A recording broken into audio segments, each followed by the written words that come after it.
猫真的会吃醋，我跟你们讲，我今天啊，照例嘛，就还是让丧彪来我房间避难，笑死了，我正撸着丧彪呢，我眼睛就往门口看了一下，你看小黑这个眼神。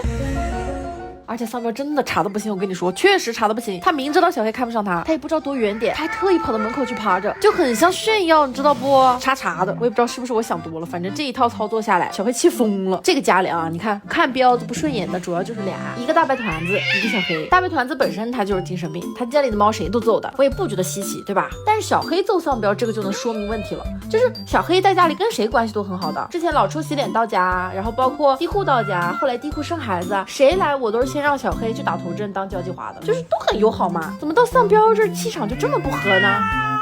一家容不得俩奶牛猫还是咋的？